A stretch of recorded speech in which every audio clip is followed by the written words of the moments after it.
উল্টো রথের দিন জগন্নাথ মহাপ্রভু তার ভাই বোনকে নিয়ে আজকে মাসির বাড়ি থেকে ফিরছেন তার নিজ কক্ষে।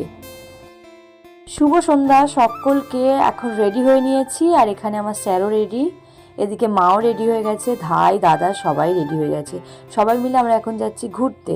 আমাদের এখানে রথ উপলক্ষে বিশাল বড় মেলা বসেছে, আর এখানে পৌঁছেও গেছি। দেখো কত বড় একটা রথ সাজানো হয়েছে। রথটাকে দেখতে এত মিষ্টি, এত সুন্দর লাগছিল যে এখান থেকে চোখই ফেরানো যাচ্ছিল না। আর এখানে ভক্তের সমাবেশ দেখলে মাথা খারাপ। তারপর আমরা মন্দিরে চলে এসেছিলাম, এখান থেকে একটা ডালাও নিয়ে নিলাম। ডালা নিয়ে মন্দিরে এসে খুব সুন্দরভাবে হরপার্বতীর পুজো দিয়ে নিলাম।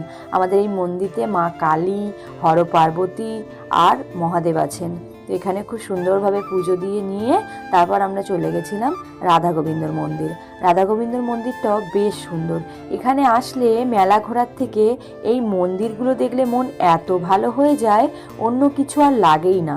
আর আজকে যে পরিমাণ ভিড় ছিল, একটা মন্দির থেকে আর একটা মন্দির যেতেই আমাদের প্রায় 10-15 মিনিট লেগে যাচ্ছিল।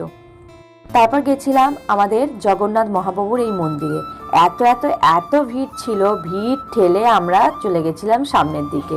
আমি মেলা ঘোরা ভিড় ঠেলে একদমই পছন্দ করি না, কিন্তু ঠাকুর দর্শন আমি ভিড় ঠেলে করতে খুব ভালোই বাসি। মেলা খুব একটা ভালো ঘুরে আমরা ঠাকুর দর্শন করে সবাই মিলে বসে বেশ কিছুক্ষণ আড্ডা দিচ্ছিলাম।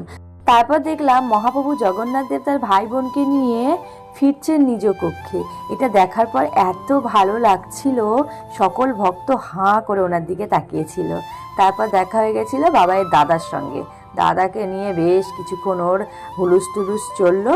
তারপর আমরা এটা টুকিটাকি একটু ঘটি গরম ফুচকা এগুলো খেলাম, টুকিটাকি কেনাকাটা করে চলে আসলাম বাড়িতে।